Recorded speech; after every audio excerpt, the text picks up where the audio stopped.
¿Alguna vez te has preguntado qué tan lejos llegarías para el bienestar de un ser querido?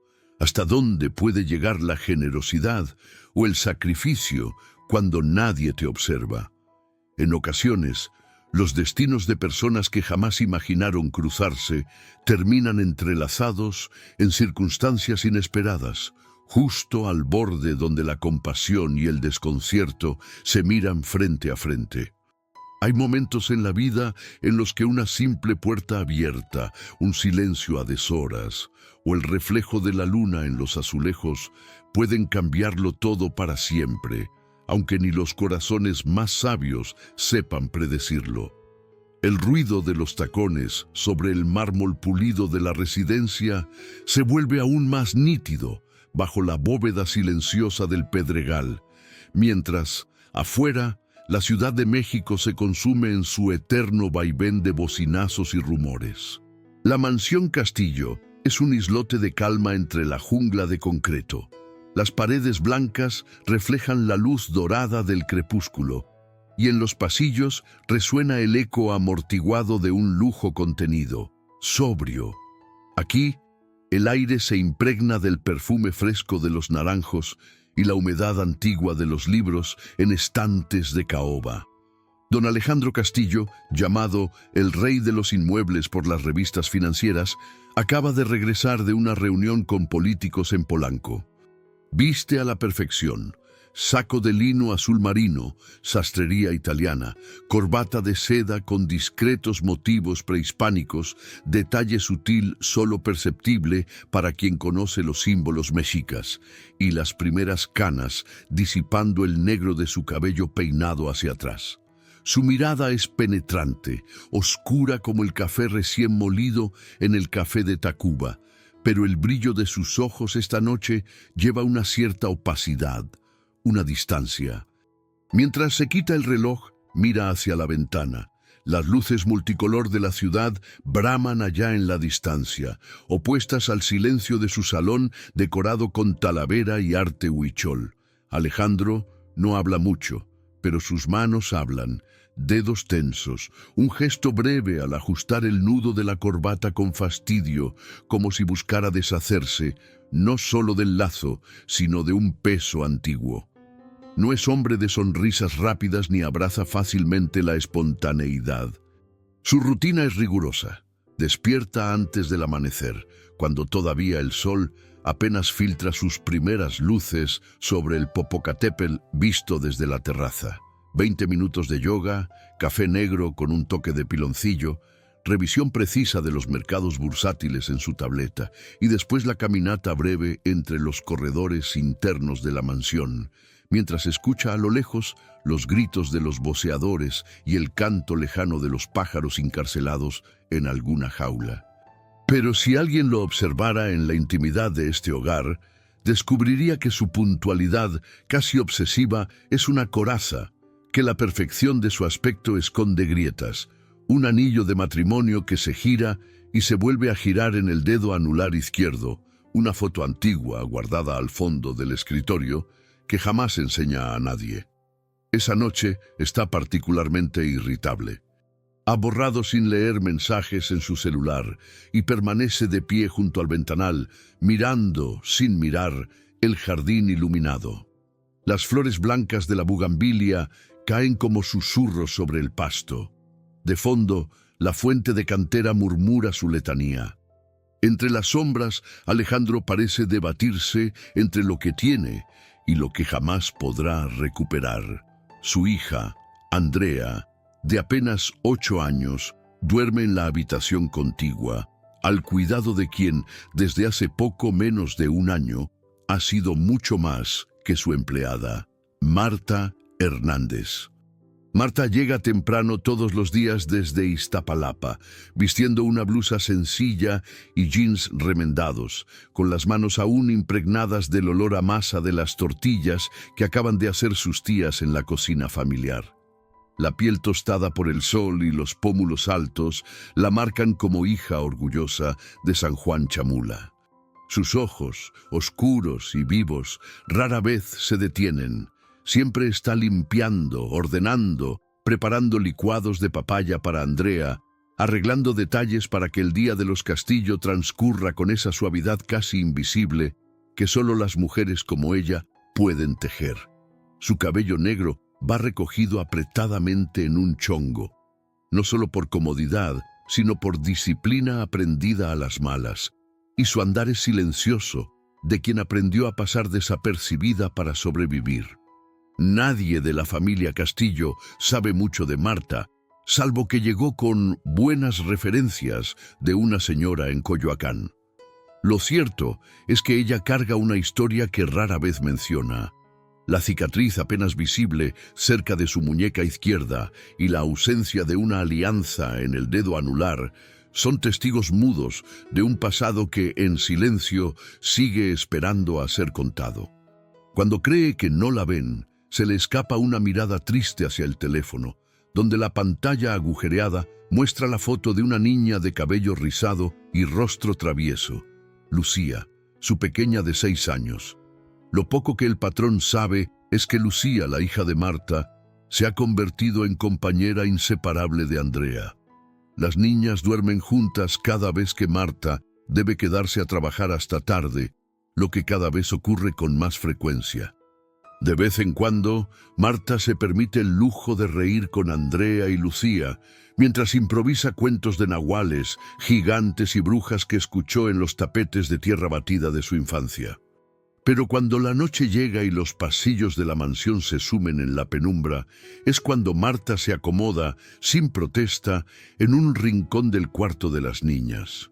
En silencio, desenrolla una cobija de franela y se recuesta en el frío piso de mosaico para dar su cama a Lucía, mientras observa el techo pintado de azul celeste con estrellas que Andrea, con la ayuda de Marta, pintó. Para Marta, privarse de la cama es un pequeño sacrificio en nombre del futuro de Lucía. Sabe que la comodidad, como los antojitos de la feria de San Andrés, es algo efímero, dulce solo mientras dura. Y también sabe, en lo más profundo, que Alejandro no debe descubrir jamás esa rutina silenciosa. No porque tema un regaño, sino porque la humillación de ser vista débil, de tener que elegir el piso para una hija, la avergüenza en lo más hondo, más allá de la fatiga y del frío que se cuela por los tobillos. Esta noche, mientras la ciudad respira inquieta tras los festejos del Día de la Virgen de Guadalupe, la mansión Castillo duerme tranquila, al menos en apariencia. Pero bajo la fachada impecable de los muros encalados, 3 corazones laten con fuerzas contrarias. El del millonario que cree controlarlo todo, menos la soledad. El de la empleada que lucha por mantener la dignidad en un mundo que la arrastra. Y el de una niña que solo quiere sentirse segura, aunque el mundo allá afuera oscile entre el caos y la indiferencia. Al abrir una puerta del pasillo, Alejandro escucha un suspiro, un sonido ajeno al resto de la casa. El eco se mezcla con el ulular de los camiones lejanos y el rechinar de los grillos ocultos entre el pasto. ¿Quién, en una mansión tan cuidada, podría dormir incómoda? Pero todavía no se atreve a mirar del todo. Su presencia, como su dolor, permanece a la sombra, expectante, en silencio. En el mismo instante, Marta ajusta con cuidado la sábana sobre las niñas, su presencia tan ligera que ni siquiera cruje la madera del piso. Afuera, la luna llena asoma por la ventana del cuarto de Andrea, bañando el rostro de Lucía con una luz pálida. Por un momento, Marta la observa, su corazón encogido por el cansancio, pero más aún por el miedo a que algún día alguien descubra hasta qué punto está dispuesta a darlo todo por su niña.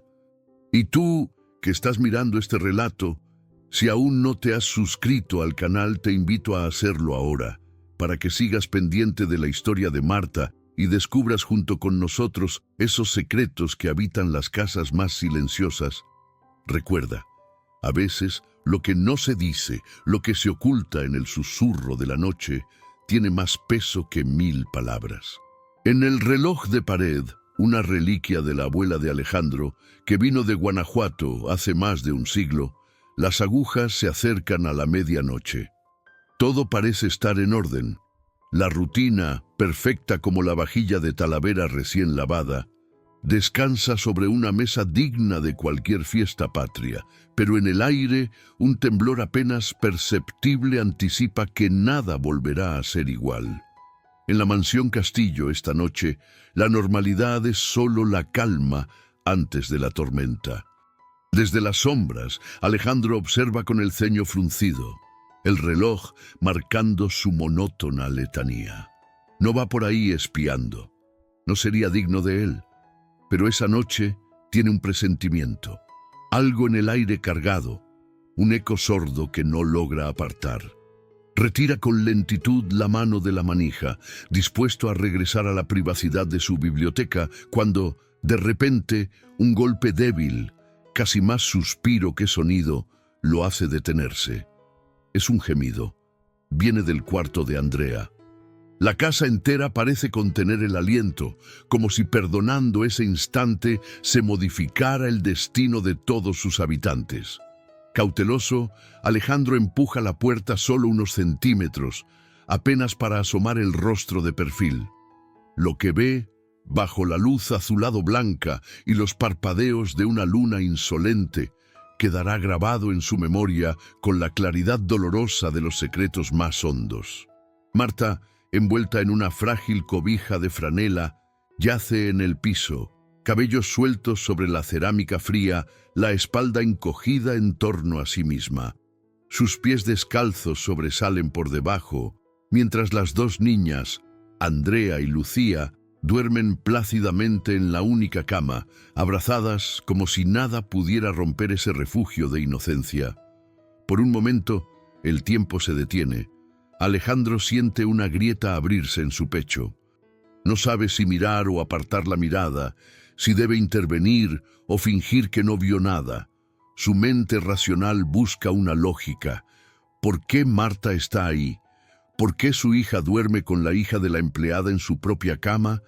Acostumbrado a controlar hasta el detalle más insignificante en sus negocios, la sensación de caos doméstico se le revuelve en el estómago. Una parte de sí mismo, endurecida por años de negociaciones y traiciones, quiere endurecer el rostro y reclamar autoridad. Pero otra, más antigua y adolorida, apenas logra murmurar sin voz: ¿cómo es posible que alguien tenga que dormir así bajo mi techo? El impacto de la escena lo persigue hasta el pasillo. Con un gesto casi instintivo, cierra con suavidad la puerta, cuidando no delatar su presencia. Sus pasos lo arrastran al estudio. Su reflejo en la ventana se le antoja irreconocible. Ojos oscuros, mandíbula tensa, el anillo de matrimonio girando y girando en su dedo. Se sirve un poco de tequila en un vaso bajo. Don Julio 1942, regalo de un cliente satisfecho, y lo mira sin atreverse a beber. La imagen de Marta en el piso, pequeña pero digna, le arde como el primer sorbo de aguardiente después de una derrota. En ese instante, su celular vibra con un mensaje. Señor Castillo, ya confirmamos la junta con los inversionistas de Monterrey. Espero respuesta antes de las 11. Alejandro lo ignora. Por primera vez en mucho tiempo, algo dentro de él pesa más que las finanzas. Es la culpa. Al regreso, antes de dormir, da vueltas acerca de lo que debería hacer. Piensa disciplinadamente: no quiero que mi hija se acostumbre a ver desigualdad tan cerca. Pero también recuerda a su propia abuela, esa misma que relojea la mansión desde un retrato antiguo en el comedor, la que alguna vez le enseñó el valor de un frijol en tiempos de hambre. Se siente atrapado. Debería hablar con Marta al amanecer, pero la vergüenza lo detiene. ¿Cómo enfrentar la crudeza de esa verdad muda, tan evidente, tan hiriente, cuando siempre prefirió el lenguaje de la autoridad impersonal y los números exactos? ¿Qué derecho tiene él de juzgarla o de compadecerla? El insomnio de Alejandro se ve agravado por los recuerdos que se cuelan entre los rendijas del sueño. De pequeño, su propio padre lo obligaba a compartir cama con primos y hermanos en un cuarto sin lujos, allá en León. El tiempo y el dinero transformaron su vida, pero la memoria necia no lo deja en paz. Al amanecer, la casa se tiñe de un fulgor naranja y azul que la hace despertar despacio, como si temiera enfrentar el nuevo día. Marta, ajena a que algo ha cambiado, recoge sus cosas, arregla la cama de las niñas y estira la espalda con una mueca de dolor leve. Prepara el desayuno como cada día. Huevos estrellados para Andrea, atole para Lucía, café casi aguado para ella. Pero Alejandro no tarda en llegar a la cocina. Entre los aromas de tortillas calientes y flores de azahar del patio, se instala un silencio espeso. «Buenos días, Marta», dice Alejandro, su voz más baja de lo habitual. «¿Cómo estuvo la noche?» Marta levanta la cabeza. Un instante de duda cruza sus ojos, como si intuyera algo extraño en el tono de su jefe. Forzando normalidad, responde: «Bien, patrón. Lucía tardó un poquito en dormir, pero la niña Andrea se portó bien». Evita mirarlo a los ojos mientras tiende la mesa. Alejandro no insiste.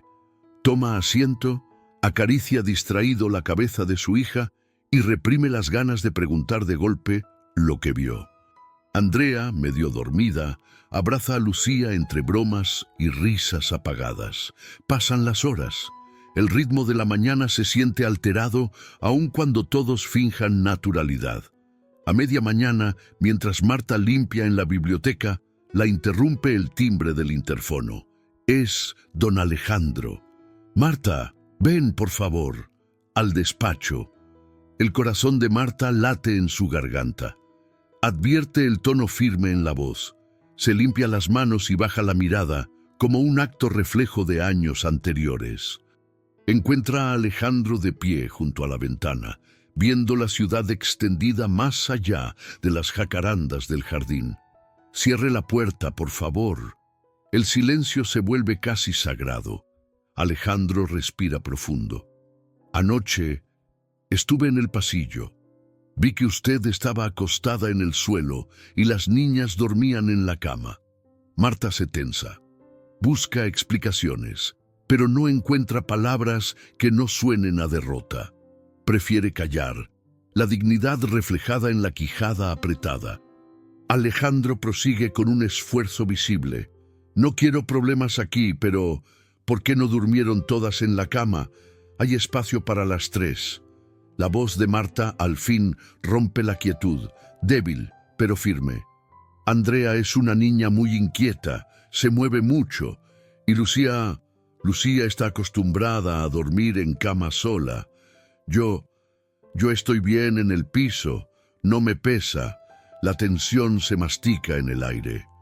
Alejandro siente que se le revuelven los recuerdos, los agravios y una culpa que no esperaba experimentar tan de cerca. Está a punto de decir que prohibirá a partir de ahora que duerma en el suelo, pero Marta levanta la mirada, y en ella Alejandro detecta no sumisión, sino orgullo. «He dormido en peores condiciones, señor. La cama es para mi niña. Mientras ella esté bien, yo también». Alejandro traga saliva. No sabe bien qué decir. Sus propias reglas parecen insignificantes ante la nobleza testaruda de Marta. Pero antes de que pueda responder, la voz aguda de Lucía irrumpe desde el corredor. «¡Mamá! Andrea dice que si podemos ir al parque hoy, ¿sí podemos?» Marta sonríe por primera vez esa mañana. «Ahorita vemos, hija, tengo trabajo que hacer». Alejandro observa al dúo entre la puerta. Le resulta imposible no sentir empatía, incluso admiración. Pero también siente el peso de una responsabilidad que hasta ese momento trató como ajena. A lo largo de la tarde, la pregunta básica martillea su conciencia. ¿Qué tipo de hogar permito tener donde la persona que cuida a mi hija duerme en el piso? ¿Será que mi obsesión por el orden y las apariencias me ha vuelto ciego a la dignidad de los otros? Decide entonces hacer algo drástico, una decisión que nunca pensó tomar. Llama a su chofer, Ignacio, y le pide que prepare el auto. «¿Vamos a su oficina, jefe?», pregunta Ignacio. «No, Ve a la colonia de Marta, Iztapalapa. Necesito conocer dónde vive ella. El trayecto es tenso. Alejandro no comparte sus motivos. Mira por la ventana cómo los barrios elegantes quedan atrás y la ciudad se vuelve polvorienta, caótica. Los sonidos cambian, se escucha el canto de vendedores ambulantes, el aroma a tamales en hojas y a gasolina vieja se mezcla con el aire cálido. El paisaje se transforma. Calles angostas, grafiti, cables enredados sobre casas humildes y pequeñas tiendas pintadas con publicidades multicolores. Al llegar, Marta, aún sorprendida, lo guía por el pasillo angosto que lleva a su departamento. Las paredes están decoradas con estampas de vírgenes, milagritos y trastes de barro. Lucía salta por delante, saludando orgullosa a las vecinas. Alejandro trata de no llamar la atención, pero su traje y su porte contrastan como una moneda centenaria en bolsa de mandado. Dentro, Alejandro ve de golpe la realidad. 2 cuartos pequeños, una cocina donde cabe solo una persona, un baño compartido en el patio del fondo, ropa colgada en el techo. No hay cama propia para Marta. Duerme junto a otras tías y primas cuando puede. Lucía tiene un catre viejo, con resortes a punto de salirse. Alejandro siente una punzada. Ni todo el mármol de Polanco ni las vitrinas de arte huichol compensan esta realidad áspera, digna, pero sin lujos. Marta explica, sin pedir compasión. Aquí nos acomodamos, patrón. Entre todas nos ayudamos. A veces no duermo aquí, porque salgo tan tarde que es mejor quedarme en su casa, junto a Lucía. Alejandro guarda silencio. Las vecinas lo miran como si fuera un actor de telenovela. Los niños lo rodean con la misma fascinación. El olor a sopes y chiles rellenos perfuma el aire. Una marimba suena a lo lejos. Frente a esa comunidad entrelazada en la carencia, Alejandro se siente más solo que nunca entre sus lujos. El viaje termina con Alejandro dándole a Marta un sobre. Ella lo rechaza discretamente. No vine a pedir limosna, señor. Solo quiero trabajar, cuidar a Lucía. La dignidad de Marta lo desarma. De vuelta en el auto, decide que lo primero que hará es asegurarse de que Marta y Lucía tengan que dormir. Pero le inquieta saber si su ayuda será vista como limosna o justicia. Las siguientes noches, Marta duerme de nuevo en el suelo, sin saber que Alejandro la observa desde su estudio. Piensa en renunciar, pero el cariño entre Andrea y Lucía la retiene. El domingo, Andrea cumple 9 años. La fiesta es en el bosque de Chapultepec, junto al lago, entre barquitos de remos y vendedores de globos. Alejandro invita a la familia de Marta. Por primera vez, la empleada cruza los umbrales de la vida privada del patrón, entre payasos y música de mariachi, mientras Lucía y Andrea corren juntas, comiendo algodones de azúcar. Alejandro, nervioso, observa cómo las clases sociales se mezclan torpemente bajo la sombra de los ahuehuetes centenarios. Se pregunta si ese pequeño gesto puede borrar años de distancia, pero la tensión no desaparece. Los rumores entre las demás empleadas de la mansión corren rápido, que el patrón tiene favoritismos, que Marta podría estar buscando sacar ventaja, que Lucía ya parece de la casa. Solo Hortensia, la cocinera más vieja, murmura al oído de Alejandro: «No se confunda, patrón. La dignidad pesa más que la plata. Solo asegúrese de que lo que haga, lo haga con el corazón, no solo con la billetera». Esa noche, Alejandro toma una decisión que cambiará para siempre el curso de los tres. Redacta un nuevo contrato para Marta, ofreciéndole un cuarto propio en la casa, con cama para ella y para Lucía, salario aumentado, seguridad social y una beca para Lucía en el colegio de Andrea. Además, instala una pequeña biblioteca en ese cuarto, llenándola con cuentos infantiles, juguetes usados de Andrea y un escritorio. A la mañana siguiente, cita a Marta en el despacho. Le explica los cambios, el nuevo acuerdo, la beca. No es lástima, Marta, dice firme. Es justo. Usted cuida a mi familia como si fuera suya. Yo tengo que corresponder. Marta, al borde de las lágrimas, vacila largamente. Piensa en otros empleadores, en humillaciones pasadas, en lo que Lucía merece. ¿Será prudente aceptar? ¿No será poner su futuro en manos de un patrón, depender de su buena voluntad? Pero la mirada de Alejandro por primera vez le parece sincera. No mira de arriba a abajo, sino como igual. Yo lo voy a pensar, señor. No quiero que crea que estoy aceptando algo por lástima. La voz le tiembla. No acepte nada por lástima, responde Alejandro. Acéptelo por su hija. El eco de esa frase queda suspendido entre los muros adornados de Talavera. En ese momento, Lucía entra corriendo, aferrada a la mochila rosa, y Andrea la sigue de cerca.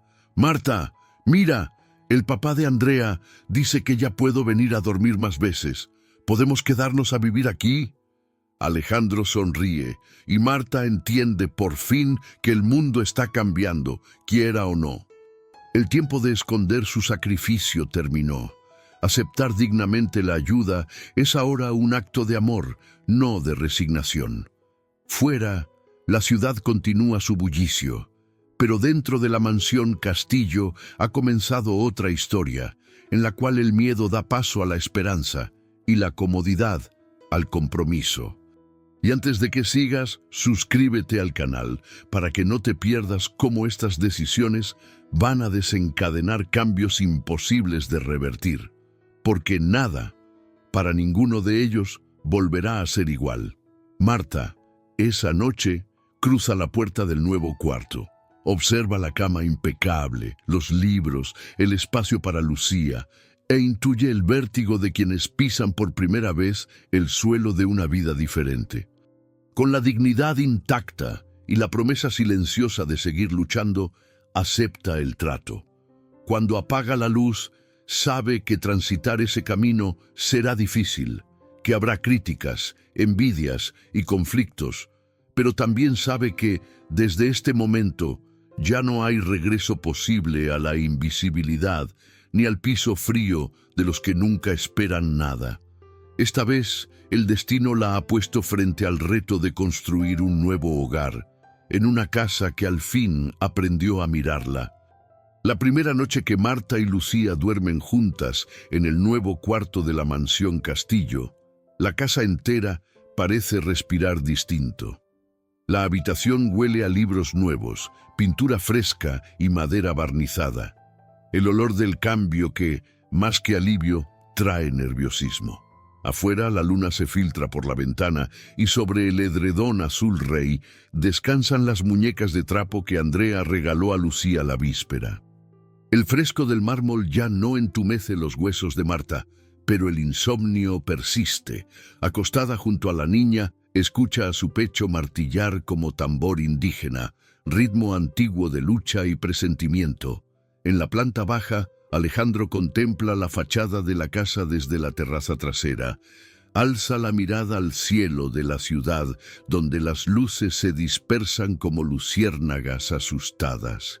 Algo le duele, como si la culpa se tornara en miedo por aquello que no sabe controlar. El gesto de Marta, reacio pero humilde al aceptar el cuarto, le inquieta más que 1000 reclamos. En Iztapalapa, esa misma noche, entre murmullos de vecinas y perros que ladran al camión de la basura, se teje el rumor. Dicen que la Marta ya se fue a vivir a casa de ricos, que su niña va a escuela de paga, que el patrón la protege. Las tías, en la mesa de plástico azul, rezan por ella y se muerden los labios. Ojalá no cambie, que no olvide de dónde viene. El dinero es traicionero, mija. Al día siguiente, el ambiente en la mansión cambia.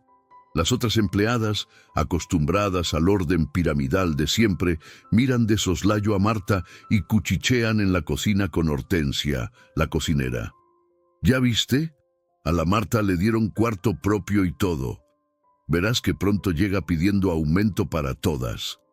A esa no la vayas a picar, que no sabes de qué pata cojea, dice la Geli. Dicen que el patrón la vio dormir en el suelo, imagínate. Pues ni que fuera mártir, mejor que agradezca, ¿no? Las palabras, cortantes como navajas, flotan en el aire condimentado por guajillo y cilantro. Marta se esfuerza por ignorarlas, pero el frío de su mirada la persigue en cada corredor, en el tintineo de los platos, en el rechinar de la escoba. Siente por primera vez el filo de una soledad aún más aguda, esa que se instala cuando un igual se convierte en excepción. Mientras Andrea y Lucía estudian juntas en la mesa del desayuno, Alejandro se enfrenta a una montaña de documentos en su despacho, pero los números le resbalan. Solo escucha en su cabeza el eco de la advertencia de Hortensia, la voz de la abuela diciéndole: «Hijo, a la gente no se la ayuda por lástima, se la ayuda por justicia, pero la compasión mal entendida puede partir familias». Piensa en su esposa ausente, en la gélida distancia que los separó mucho antes de que la muerte la reclamara. Le duele imaginar cuánto daño puede hacer el cariño sin límites y el abandono sin remedio. Por la tarde, un nuevo golpe sacude la rutina. La directora del colegio de Andrea llama. Pide hablar con Alejandro. «Señor Castillo, para inscribir a Lucía como becada necesitamos su acta de nacimiento original, carta de no adeudo de la escuela anterior y comprobante de domicilio». La voz pausada esconde reproche. «También me gustaría que Lucía pase una entrevista. Sabemos que tiene buen desempeño, pero los otros padres están un poco preocupados. Hay comentarios». Alejandro frunce el ceño. Percibe la incomodidad velada. Los otros padres, preocupados. Palabras con filo de clase. Respirando hondo, promete que atenderá todo personalmente.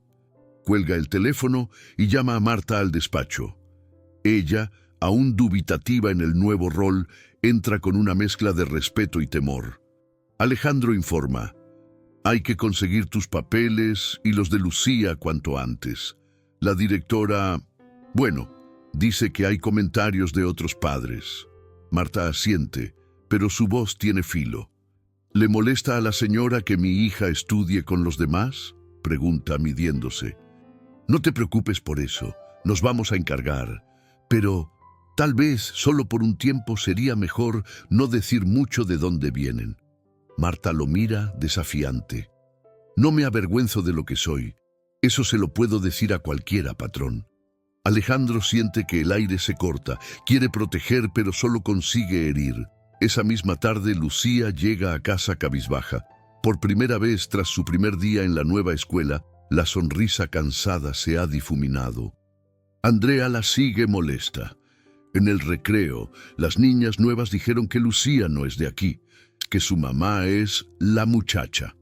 «¿La muchacha de quién?», pregunté, y me dijeron que de mi papá. Andrea baja la voz, avergonzada. Marta respira hondo, se agacha y abraza a Lucía. Sus palabras salen cargadas de años de resignación. «No le hagas caso, hija. Tú vales lo mismo que ellas». Pero sabe que el dolor calará hondo, que ni miles de becas barrerán la crueldad de quien nunca sintió frío en el piso. Andrea, en silencio, le toma la mano a Lucía y ambas suben al cuarto. Marta sola traga el sabor agrio de la impotencia. Al día siguiente, todo se complica. Un sobre anónimo llega a la puerta de la casa Castillo, dirigido a Alejandro.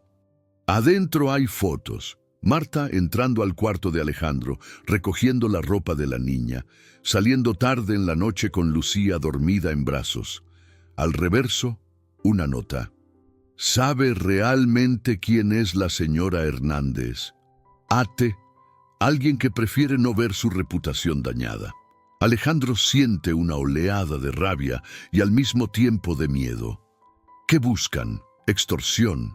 ¿Humillarla públicamente?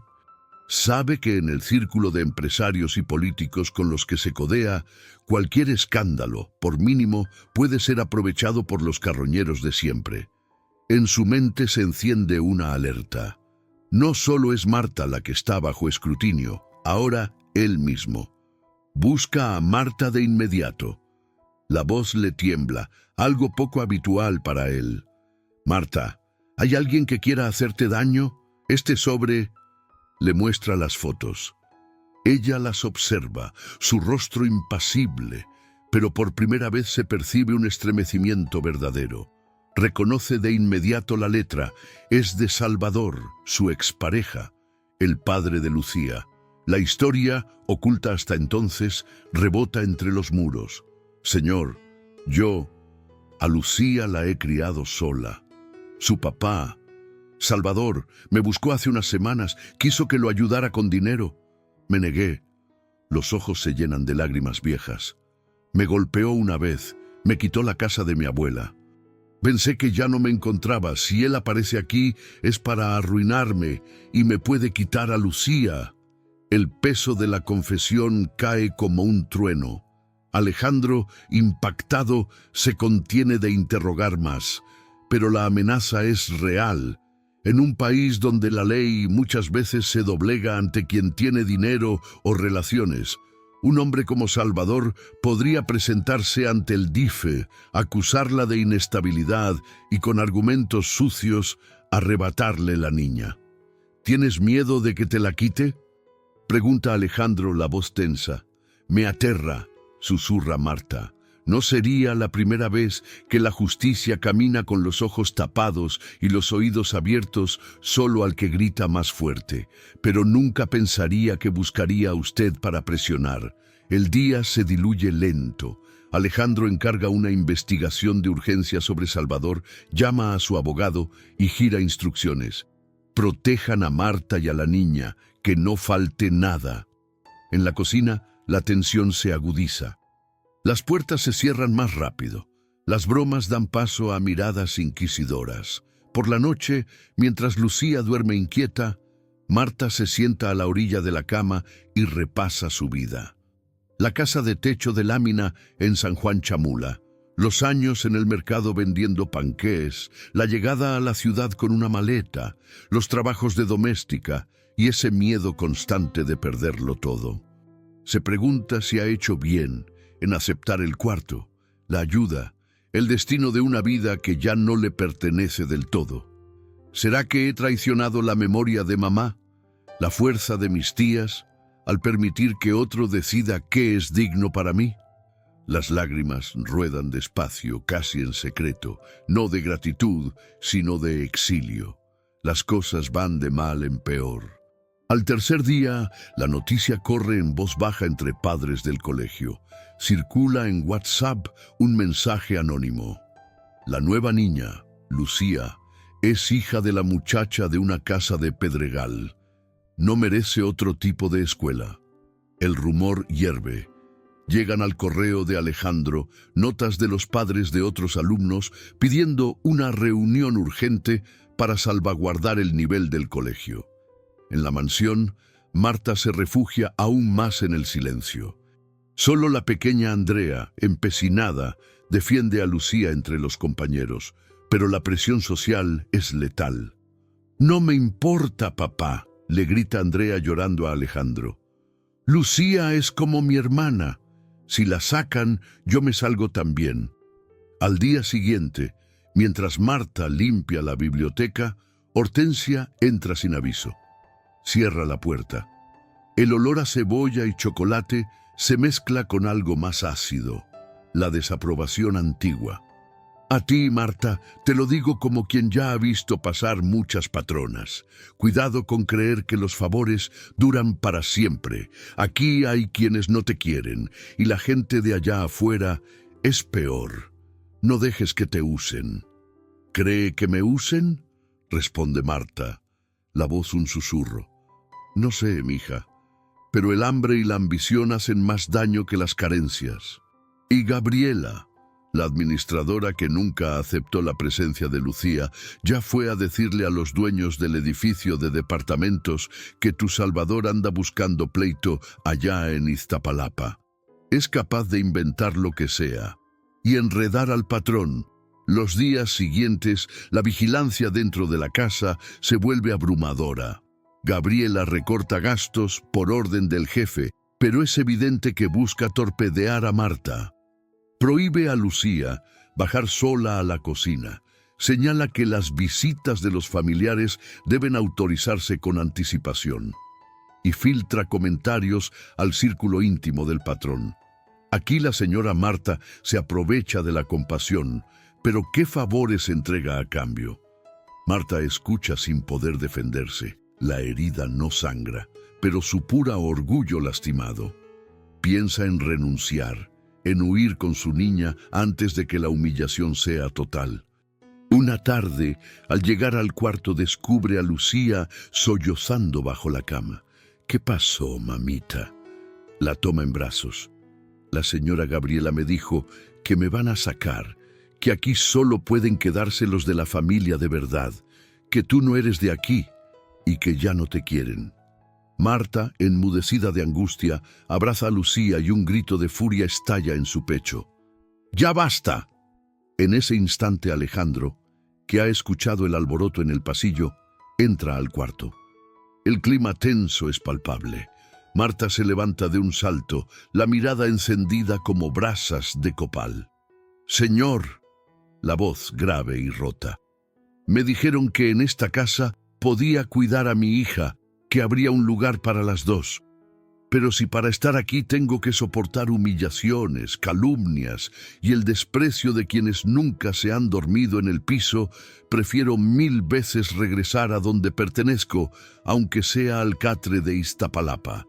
No soy de las que mendigan compasión». Alejandro da un paso al frente, las manos temblorosas, pero la voz firme. «No tienes que irte, Marta. Lo que está pasando me supera. Pero si me dejas ayudar, voy a enfrentar lo que venga. Esta casa también es tuya». Marta lo interrumpe, lágrimas de rabia.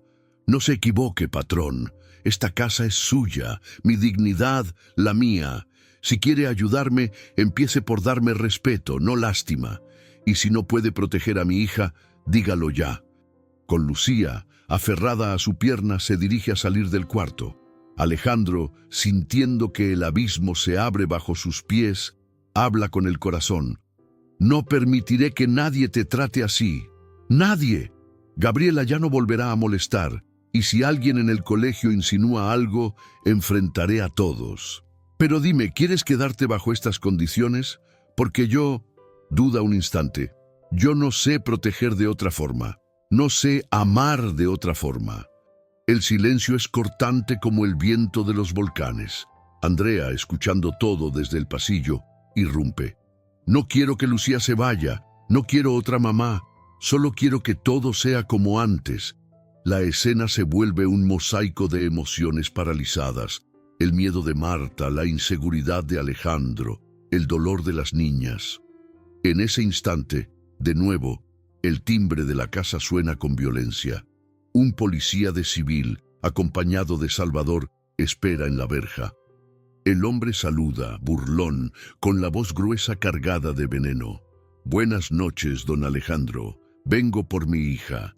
Aquí la señora Marta me la ha tenido secuestrada. Tengo denuncia levantada. O me la entregan, o preparo escándalo. La amenaza es explícita. El policía saca papeles. Tenemos orden para hablar con el dueño. La señora Marta Hernández no es la madre legal. Los papeles, según el registro, tienen incongruencias. Hay que aclarar esto en la delegación». Alejandro palidece. Las niñas, aterradas, se ocultan tras Marta. Gabriela, espiando desde la puerta, musita con sorna. «Lo que le decía, patrón. Sabía que esto iba a terminar así». Marta, con toda la fuerza que le queda, se yergue frente al policía y Salvador. Mira a Lucía, luego a Alejandro. «No me la van a arrebatar», dice, la voz temblando de miedo pero firme. Alejandro, arrinconado, sabe que un paso en falso puede costarles todo. el trabajo de Marta, la seguridad de Lucía, incluso la reputación que tanto cuida. Busca al abogado, pero no contesta. Por primera vez en años, la situación está fuera de su control. Ni órdenes, ni dinero, ni influencias sirven de escudo. En ese preciso momento, mientras la autoridad y la impunidad se enfrentan en la puerta, las niñas lloran abrazadas. Marta, observada por todos, debe responder. ¿Resiste y desafía a los poderosos, arriesgando perderlo todo? ¿O cede para no poner en peligro la vida de su hija? El ulular lejano de una sirena se mezcla con el murmullo de la casa. La tensión, más densa que nunca, permanece suspendida como el filo de un machete sobre la mesa. ¿Hasta dónde puede alguien amar o perder por dignidad? ¿Quién dicta qué es una familia y quién merece dormir en paz? Antes de continuar, suscríbete al canal para no perderte cómo terminará esta historia. Lo realmente importante apenas está por decidirse. En la entrada, todos contienen el aliento. La decisión final está en manos de Marta y Alejandro. Y afuera, con la ciudad desbordando vida indiferente, la tormenta estalla por fin, sin promesa alguna de que el hogar que creían seguro vuelva a serlo jamás. En la entrada de la mansión Castillo, la tensión crepitaba entre los presentes, como las nubes negras que se agitan antes de la tormenta. El policía, con el rostro hierático, sostenía los papeles en alto, y detrás de él, Salvador sonreía con una satisfacción cruel que contrastaba con la desesperación palpable de Marta y su hija Lucía. Alejandro respiró hondo, consciente de que el peso del mundo recaía sobre sus hombros en ese instante. Su mente viajaba a la noche en que encontró a Marta durmiendo en el piso, y aunque el temor le urgía a retroceder, reconoció que era momento de enfrentarse a los demonios de su pasado y al paradigma que había perpetuado.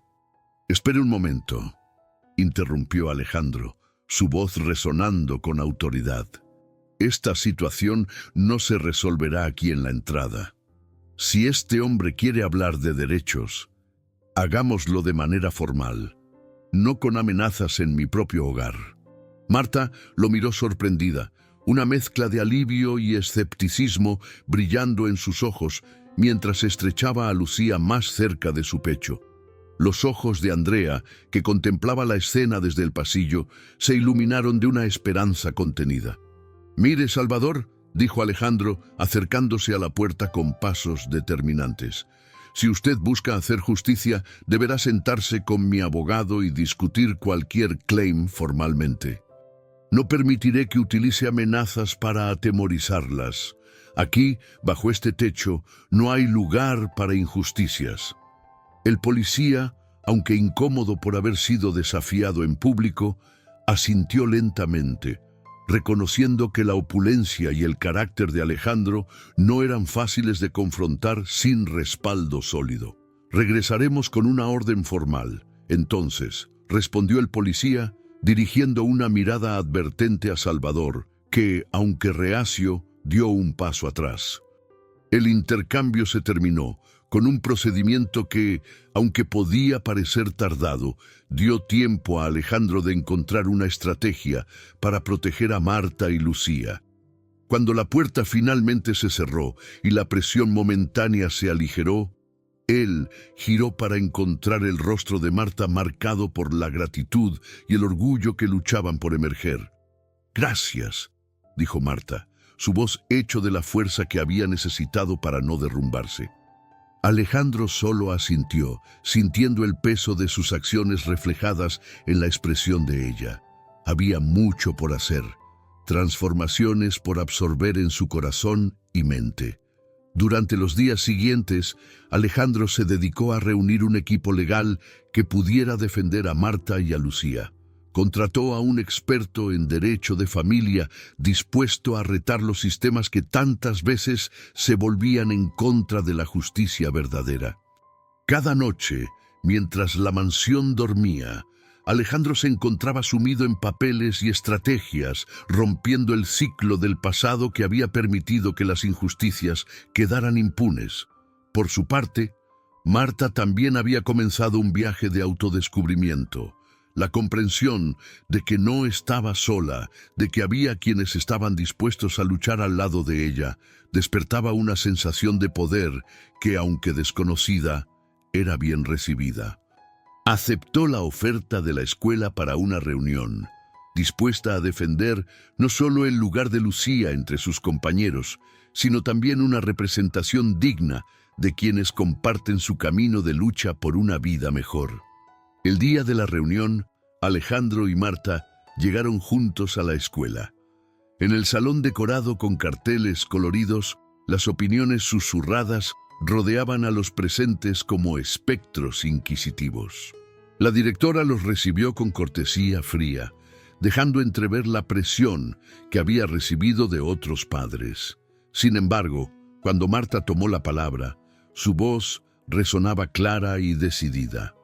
«Mi hija merece estar aquí tanto como cualquier otra», dijo Marta, mirando a los padres directamente, sus palabras vacilando entre las emociones. «He trabajado toda mi vida para darle un futuro mejor.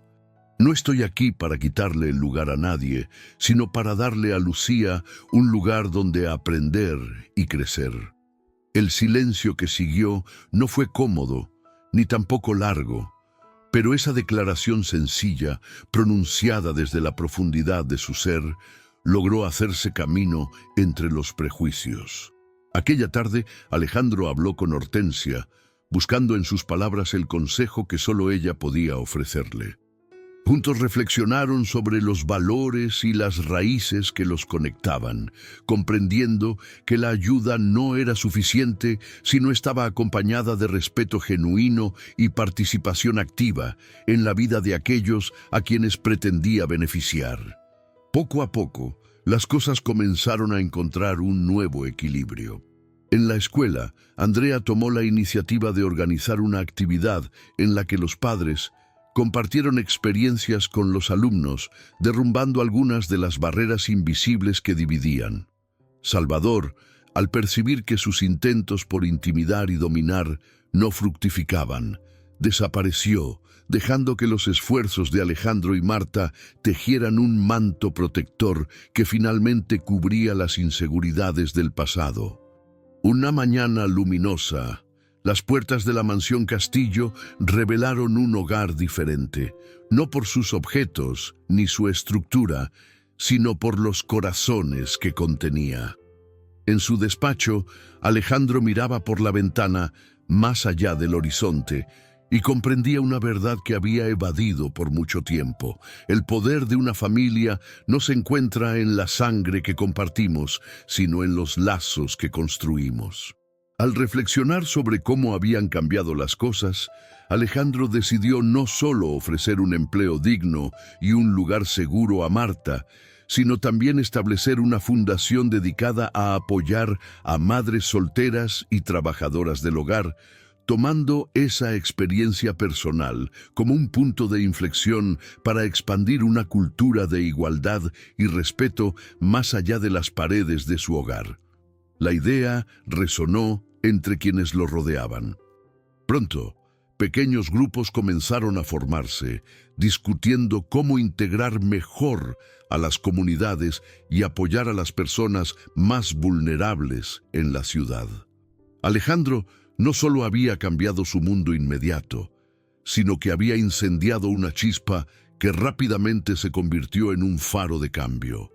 En el último rayo del día que iluminaba el jardín, Marta, Lucía, Andrea y Alejandro compartieron una cena sencilla bajo las estrellas. La risa de las niñas se alzaba entre sus sombras, llenando el aire de la esperanza que el futuro prometía.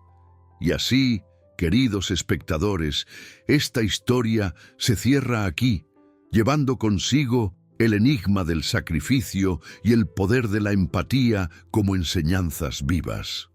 Si les ha dejado reflexionando sobre quiénes somos en este vasto tejido de la humanidad, y si creen que estas palabras pueden resonar en otros, Los invito a comentar abajo sus pensamientos.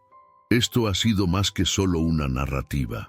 Es una invitación a ver nuestras acciones diarias bajo una nueva luz, porque cada uno de nosotros tiene el poder de transformar el mundo que tocamos. Compartan esta historia, suscríbanse para más relatos como este y recuerden, nunca subestimemos la capacidad de un pequeño acto de bondad. Quizás sea justo lo que el mundo necesita para comenzar a tejer un futuro mejor. Y ahora, ¿qué historia real a su alrededor les ha hecho replantear sus propias creencias sobre generosidad y comunidad? Déjenos saber en los comentarios a continuación. Nos vemos en el próximo cuento del canal.